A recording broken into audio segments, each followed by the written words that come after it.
সরকারি তহবিলের উপর চাপ কমাতে বাধ্য হয়ে জ্বালানি তেলের দাম বাড়ানো হয়েছে উল্লেখ করে অর্থমন্ত্রী আমির খসরু মাহমুদ চৌধুরী ও জ্বালানি মন্ত্রী ইকবাল হাসান মাহমুদ বলেছেন, অন্য দেশের তুলনায় বাংলাদেশে জ্বালানি তেলের দাম কম বাড়ানো হয়েছে।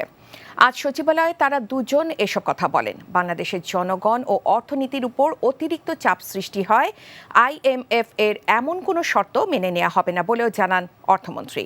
নাজরানা চৌধুরী রিপোর্ট।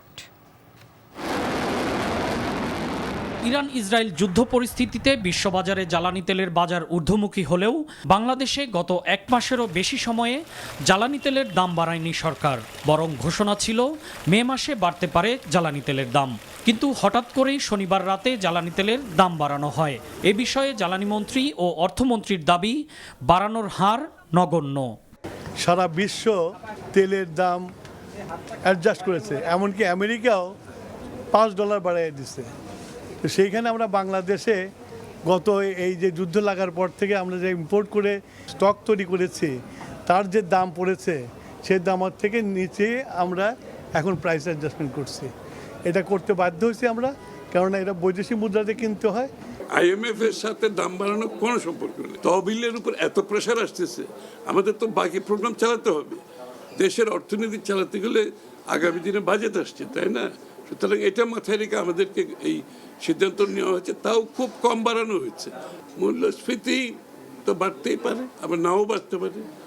IMF এর বসন্তকালীন বৈঠকে যোগদান শেষে শনিবার রাতেই দেশে ফিরেছেন অর্থমন্ত্রী। সংস্থাটি বাংলাদেশের সাথে সম্পাদিত ঋণ চুক্তির টাকা ছাড় করবে কিনা এমন প্রশ্নের জবাবে আমির খসরু মাহমুদ চৌধুরী বলেন, বৈশ্বিক আর্থিক সংস্থাগুলোর সাথে আলোচনা একটি চলমান প্রক্রিয়া। জনগণের স্বার্থের ব্যাঘাত ঘটে এমন কোনো শর্ত মেনে নেওয়া হবে না বলেও জানান তিনি। আমাদের ডিমান্ড কি, ওরা কি দিতে পারবে, ওরা কি চাইতেছে, আমরা কি চাইতেছি। ওরা যেভাবে চাইতেছে আমারও তো চাওয়া পাওয়া আছে। ওরা চাইলে যে আমি ওদের কথা মতো তো আমি করতে পারবো না। আমার তো একটা ডেমোক্রেটিকলি ইলেক্টেড গভর্নমেন্ট, এটা বুঝতে হবে। আলোচনা শেষ হয় নাই। এবং আলোচনায় যে বিষয়গুলো এখনো পুরোপুরিভাবে আমরা একমত হতে পারিনি, যে শর্তগুলো নিয়ে আলোচনা হচ্ছে, এগুলো চলছে আলোচনা। কিন্তু আমাকে তো নিশ্চিত করতে হবে আমাদের দেশের জনগণের উপর কোনো চাপ সৃষ্টি করে, আমাদের দেশের অর্থনীতি ব্যবসায়ীদের উপর চাপ সৃষ্টি করে কোনো সিদ্ধান্ত তো আমরা নিতে পারবো না। IMF এর সাথে বিদ্যমান আলোচনা আরও 20 দিন চলতে পারে বলে জানান অর্থমন্ত্রী। নজরানা চৌধুরী, NTV নিউজ, ঢাকা।